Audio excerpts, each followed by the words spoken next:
Tonight on KQED Newsroom, inflation is driving up the cost of food prices. We hear about the impact to agriculture in our region.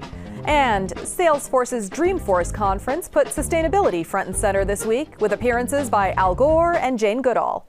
Plus,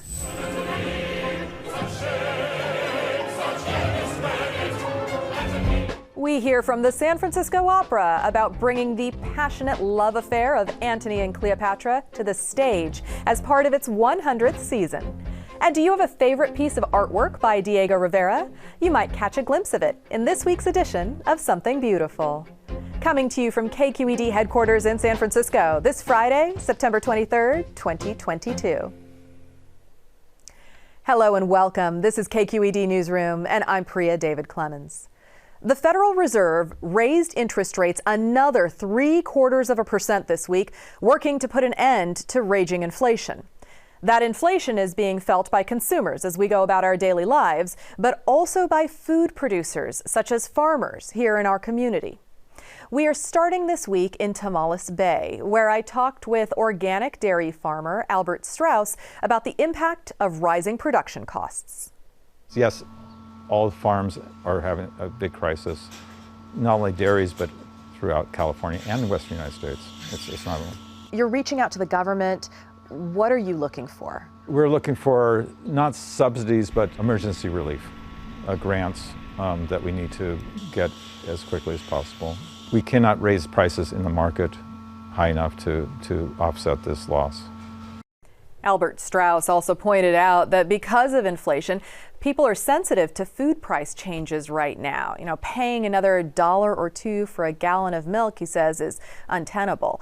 Joining me now to discuss inflation and the week's economic news is MarketWatch senior reporter Levi Sumagaysay. Levi, thank you for joining us today. Absolutely. Thanks for having me. So what more can you tell us about the difficulties that California's farmers are facing? So it's very difficult for farmers because we have inflation, rising prices everywhere, fuel costs are up, and you know, being in California is a special kind of challenge because we are in a historic drought, and so not only do they have to deal with inflationary pressures, they have to deal with Mother Nature, which the Federal Reserve can't do anything about. So the Federal Reserve did increase prices this week. How do you expect that to impact inflation? And will it bring any relief to, you know, farm workers and farmers here? I'm not sure what it will mean for farm workers, but I do know that what the Fed's trying to do is just balance everything out. Prices are really high, and so raising rates will cause borrowing to possibly slow down on both the consumer side and the producer side, and so it could help balance things out.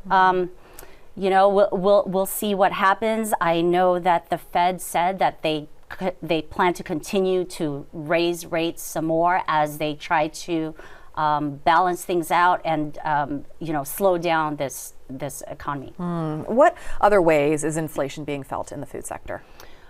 So, you know, most prices are up. Beef and pork prices are really high. I think a lot of people all around are feeling the pain, from people who are shopping for their families to restaurant owners, etc. There's some question about whether the pain is being felt evenly all across the food sector.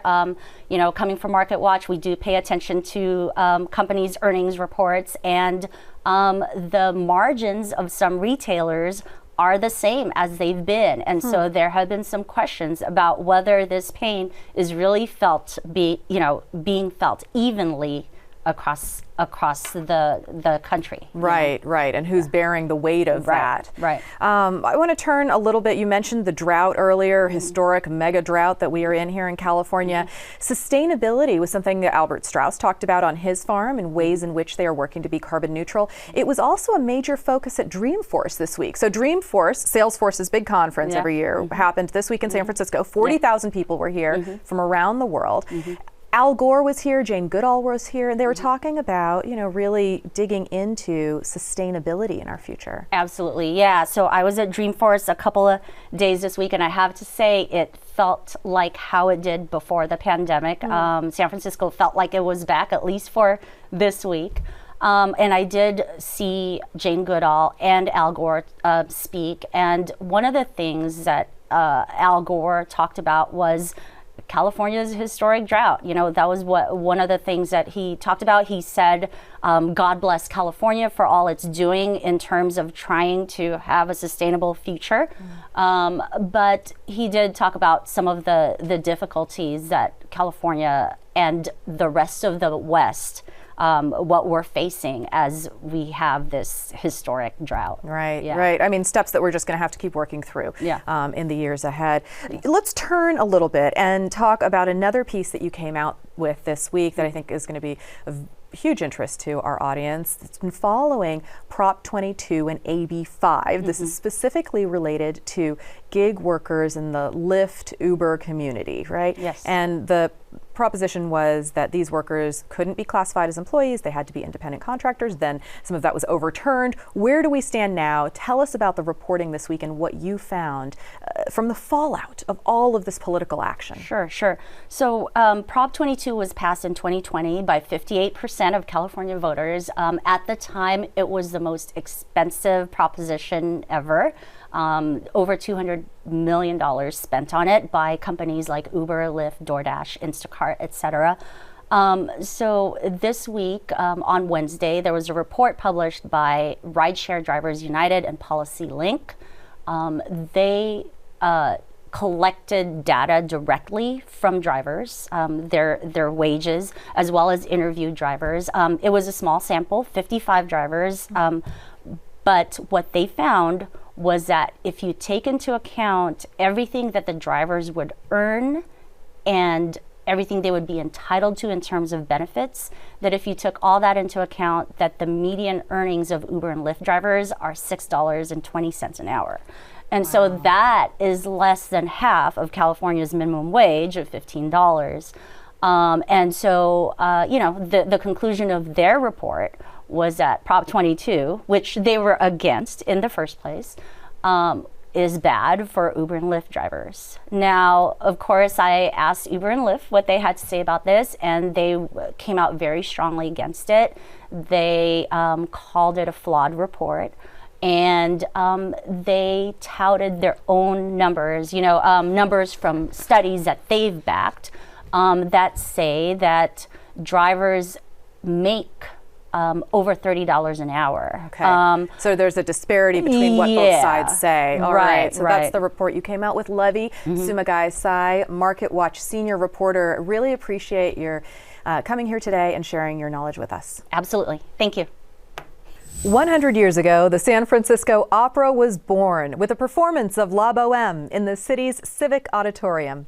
It's now one of only 3 opera houses in the United States to celebrate a centennial. The others are in New York and Cincinnati. To celebrate its 100th season, San Francisco Opera has planned free activities and new performances designed to honor its past while also welcoming newcomers to the community. Frankly, I don't know much about opera yet, but I am joined now by 2 people who know a lot and are ready to help me learn. Matthew Shilvock is the general director of San Francisco Opera, and Elkhanah Pulitzer directed the opera's latest commission, Antony and Cleopatra, which had its world premiere this month. Thank you both for being here. Thank you, Priya. Thank you for having us. So, Elkhanah, let me start with you. First of all, Pulitzer, any relation there? Yes, my great-great-grandfather founded the prize and helped, establish the School of Journalism at Columbia, and also funded the pedestal on which the Statue of Liberty rests. So, wow. Well, we owe your family a debt of thanks. Tell me about this particular opera that you're directing. It's brand new, a world premiere, composed by a Bay Area artist and composer, John Adams. Tell us about Antony and Cleopatra. Sure. It's my absolute delight to. It's a project that I've been working on with him for 4 years, and John Adams is truly, I would say, one of the greatest composers living in the world today. and has a history with San Francisco Opera, which I know, Matthew, you can speak to. This is his 5th commission with the company, and it's deeply inspired by the Shakespeare, and so it's truly a story of these, famous lovers of history, and the clashes politically that they endure, and ultimately the tragic love, that they experience. So. And did you look for John Adams to do this story on Antony and Cleopatra in particular for the Centennial, or did you say, please make us something? Back in 2017, we were doing the premiere of John's latest opera, which was then Girls of the Golden West, set up in the Gold Country. And just before we opened that, I sat down for lunch with John and said, would you like to write an opera for our Centennial season? It was the first of the tentpoles we were putting in place, knowing that the Centennial was coming 5 years later. And thankfully, he said yes. And we didn't say what the subject was, but he had been reading all of the Shakespeare plays that year, just for fun. And he came back and said, I would really like to do Antony and Cleopatra. I think it has all of the trappings of a great opera epic. And as you think about a lot of the great opera stories, they exist on an epic realm, but they're ultimately about two people in love. And that's so much the case here, and I think it's just come out spectacularly in terms of a new expression of this 2,000-year-old story.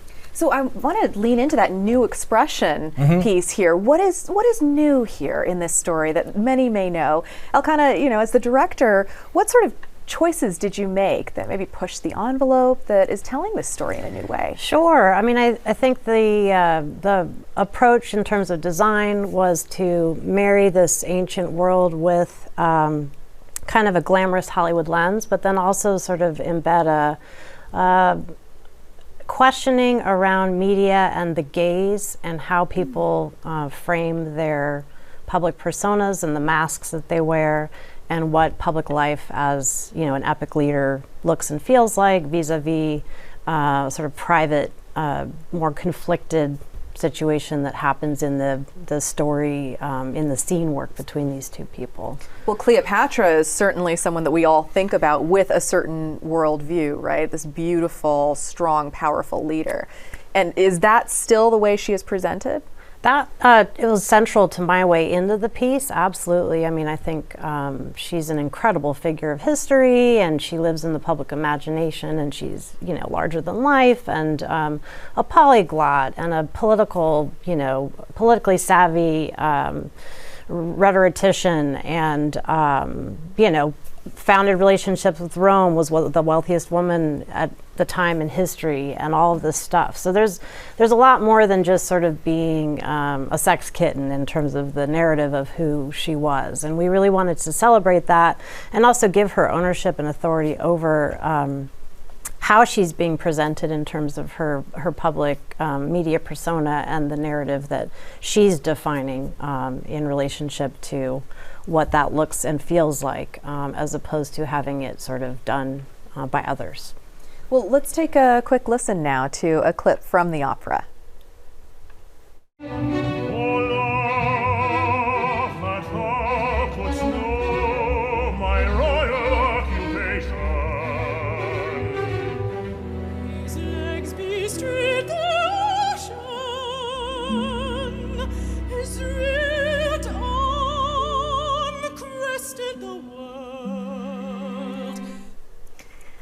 What powerful, powerful voices. I mean, that just comes through, even not being there in person yet. There are still some more performances of this, right? So it just started, but we've got how many more? Including tonight, we have 4 performances through October 5th. And again, this is a piece that the opera world is really paying attention to. As Elkhanah said, John is one of the greatest composers living at the moment, and he is right over here in Berkeley. So he's a beloved friend of this community, but he's someone that the world of opera pays attention to, because whatever he writes becomes the next important horizon for music. And I think that's really the case here. So much of John's textures, his orchestral writing, the intense intimacy at the end when we see Cleopatra's death scene, and you're talking about sort of agency for Cleopatra, and all of that agency she takes at the end when she defines her own fate. It's just expressed with such beauty and power through John's music, through Elkhanah's staging, and then what the singers are doing with it. It's extraordinary. And then bringing all of this together musically, our new music director Unsung Kim, and if people haven't had a chance to see her on the podium, this is an amazing chance to see one of the great conductors bringing all of this together musically right here in San Francisco.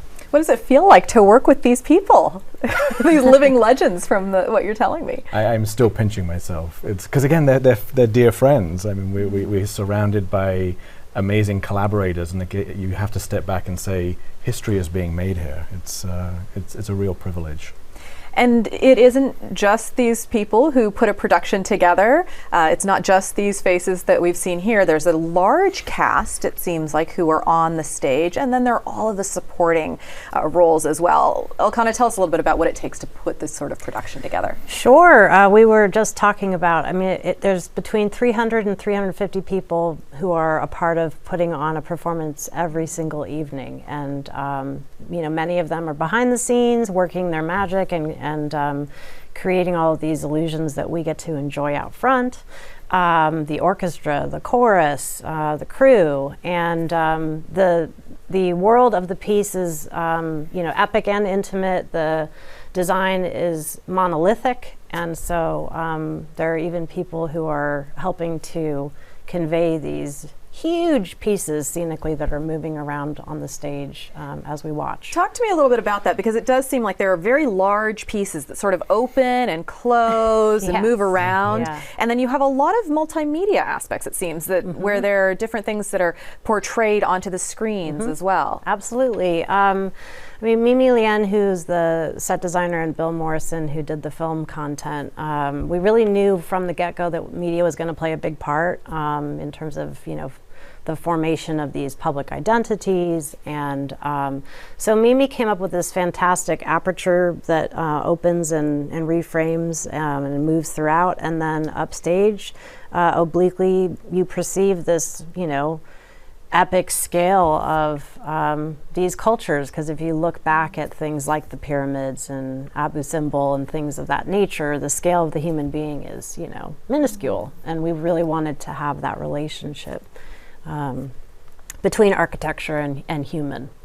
So you do have a lot of people who are working on this. Many of the people who are working on the show are in unions, but we had someone reach out to us when they learned we were going to be talking with you from the costuming department, who said that, hey, they have been working us to the bone here, and that they hadn't had a weekend off all summer long, and really sort of alleging that the work was not commensurate with fair treatment.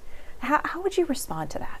Well, we place a huge amount of emphasis on treating people fairly at the opera, and have so much incredible respect for the amazing skills and crafts that take to come together to build an opera. And I think one of the really amazing things about San Francisco is it's one of the very few cities in the country that has the capability to produce the sets, the costume, everything you're seeing is being built right here in the Bay Area. And it was so important to us as we went through the pandemic to keep those skills alive. We were still building during the pandemic, both sets and costumes, and making sure we could keep those skills alive. And this has been one of the most intense periods I think I've ever seen at the company. I've been here since 2005, building 3 new productions, because we're doing Antony and Cleopatra, Orpheus and Eurydice, and a brand new Traviata, which will be here in November. And so the pace of work across the entire company has been extraordinary, and just to see everybody coming together and making this really unique moment of the Centennial come to life.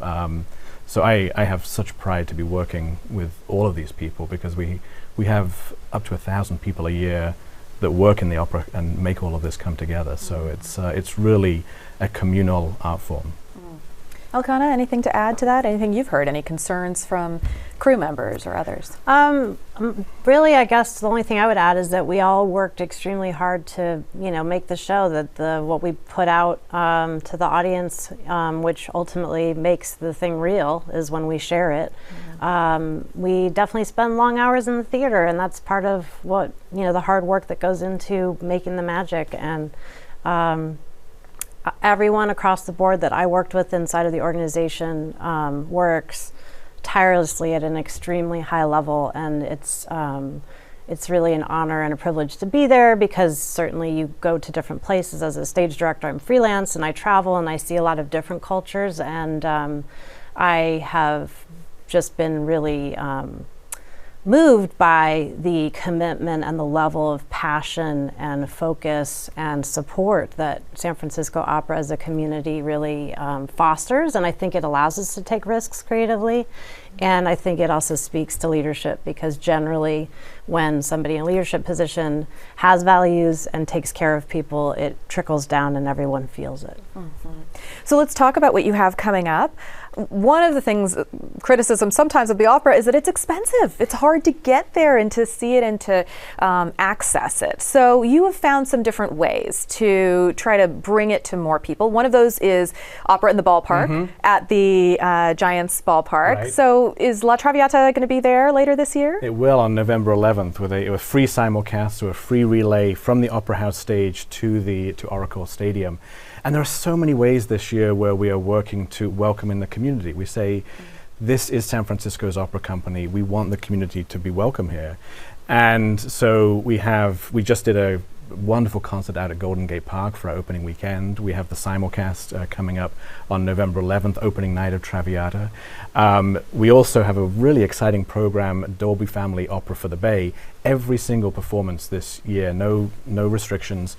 We have 100 $10 tickets and 100 really good tickets at $10. So you're not just standing in the back No. somewhere. You are in great seats, and if you've not been to the opera for the last 3 years, if you live in the Bay Area, you can sign up on our website and take advantage of a pair of $10 tickets each. We want people to feel the rush of energy, the beauty, the craftsmanship of this great company that is sitting right here in the middle of the Bay Area. You know, let me talk to you a little bit about that. It's a historical art form in many ways, right? Opera has been around for a long time, and we live in this very digitally focused, fast-paced world. Do you find that it is hard to attract people to the opera, or do you find that new audiences are discovering it and coming all the time? Well, if I can jump in Please to do. say, I think it's interesting. I was just reading, it's like it's an age-old question that emerges. What's happening to opera? Is it alive? Is it vital? Is it dying? And I think the question comes over and over again, and I think that's part of the idea of asking in any art form what is going to be new or help give it life and have it be seen in a different capacity in relationship to culture and community and what's relevant for people in the immediacy of their lives. But ultimately, great art, you find resonance because it's reflecting back to you, it's mirroring to you what your own capacities as a human being are, and it teaches empathy, and it also helps, with defining our culture and our community and our politics. And so, is that relevant? Absolutely. There's unwaveringly yes is the answer.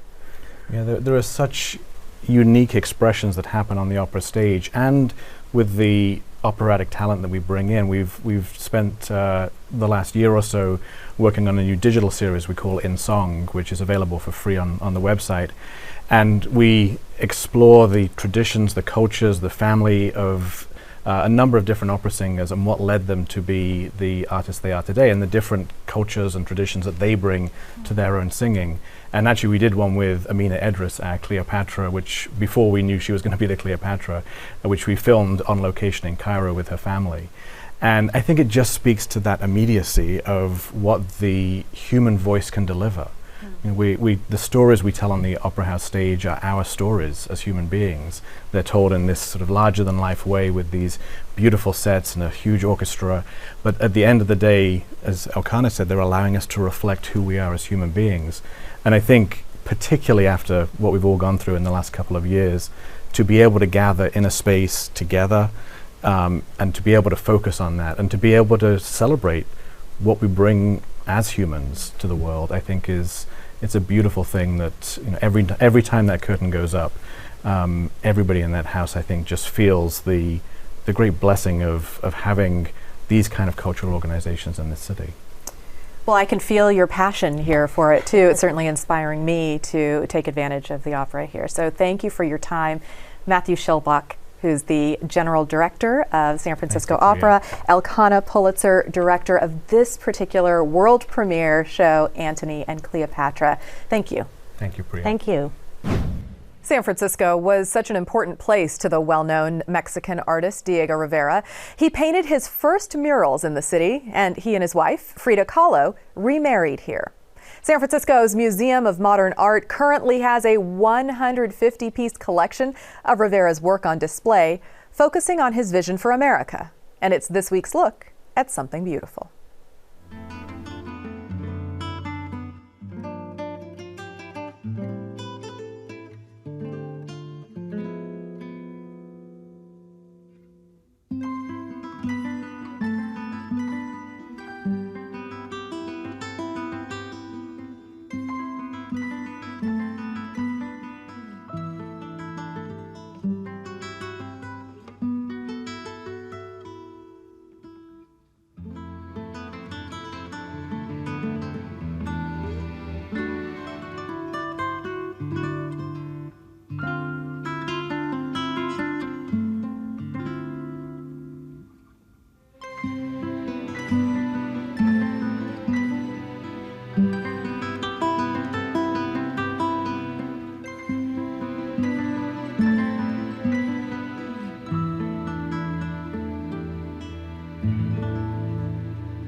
The multimedia exhibit will remain on display until the end of the year. And if you're a KQED member, join us at SF MoMA on October 17th. And that's the end of our show for tonight. You can find KQED Newsroom online or on Twitter, or email us at knr@kqed.org. You can always reach me on social media at Priya D. Clemens. Thank you for joining us. We will see you right back here next Friday night. Have a great weekend.